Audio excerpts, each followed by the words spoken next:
Chapter 20 Javi. Bonfires were easy when you could turn the gravity down. Javi had to admit, Caleb had picked a good spot for his signal fire. It was a half-mile back along the debris trail, far away from any leaking jet fuel. Here, the belly of the descending aircraft had clipped a small hill, knocking a dozen trees out of the ground to create a clearing. The trees were too big to carry in normal gravity, but in low G, each weighed no more than a box of schoolbooks. Javi, Caleb, and Molly found a knocked-over tree in the darkness. Then Anna turned down the gravity. While they carried the fresh log back, the timbers in the fire eased up into the air, carried by the updraft of their own flames. "Get ready for heavy," Anna called when the log was in position. Full gravity returned and the timbers went crashing down, spitting sparks as oxygen rushed into the fresh spaces created. A wave of heat billowed across the hill, and Javi smiled. It was like having a giant poker that stirred the signal fire at the push of a button. If only there were someone to signal. It hit him hard, there in the darkness, if they were on an alien planet all alone. But the monsters out there in the dark would always be there. But if Caleb was right and this was Earth, maybe there was hope.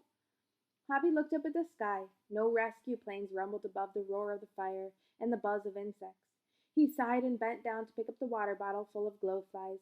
His best name so far. He'd been collecting them all afternoon. One day their flashlights were going to run out of juice. "Okay, astronomy boy," Molly said. "It's time to go up there and tell us what constellations you see." Caleb only nodded. Javi wondered if his bossy attitude was fading because he saw how well Team Killbot functioned as a group. "So I'm just supposed to jump?" he asked. Molly nodded. "We're already on this hill. With a boost from us, you'll get a few hundred feet up. That'll clear the mist easy." "Sounds like a long way to fall back down." "It doesn't matter how far you fall," Oliver spoke up. His eyes still red, but his voice steady. "You weigh so little. Your terminal velocity is almost nothing." Caleb crossed his arms. "My what?" "He doesn't mean terminal in a bad way," Javi said, grinning. "Everything has a maximum falling speed," Oliver explained.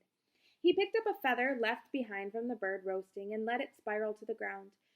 "With the gravity turned way down, your terminal velocity is like this feather's, too slow to hurt you."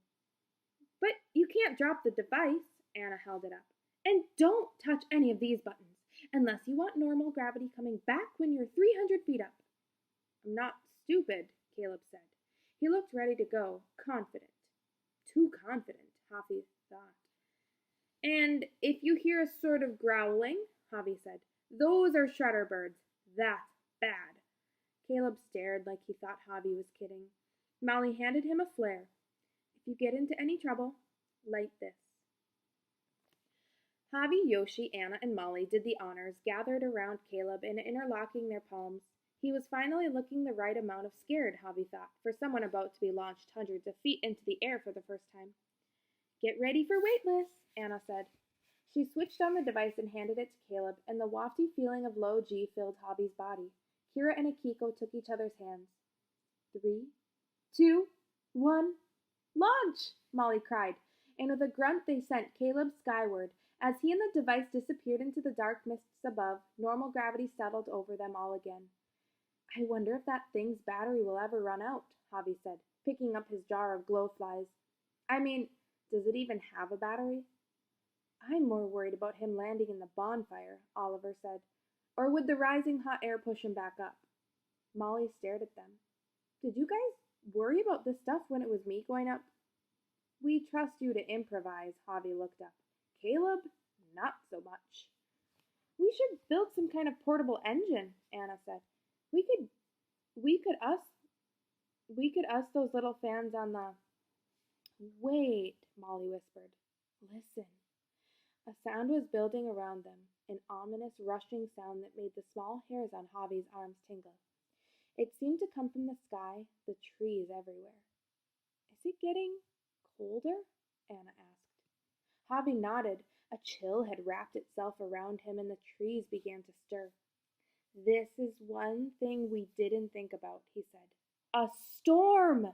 They all looked into the sky again. Caleb was up there somewhere, a kite without a string. Molly knelt and grabbed some fronds, tore them up and threw them high into the air. They caught the wind and drifted back along the wreckage trail away from the crashed plane. He's getting blown that way, she called, pointing. After a moment of silence, Javi flung out an arm. There! Clever boy, Anna said. He lit the flare. In the distance, a tiny red dot was descending. It brightened as it dropped down out of the mists, blazing in the darkness. But a moment later it had disappeared, fallen softly into the thick and unforgiving jungle. At that moment another sound rose up in the distance. It was a huge and mournful cry, as deep as a foghorn. That didn't sound like a storm, Javi said. A moshiro, Kira said.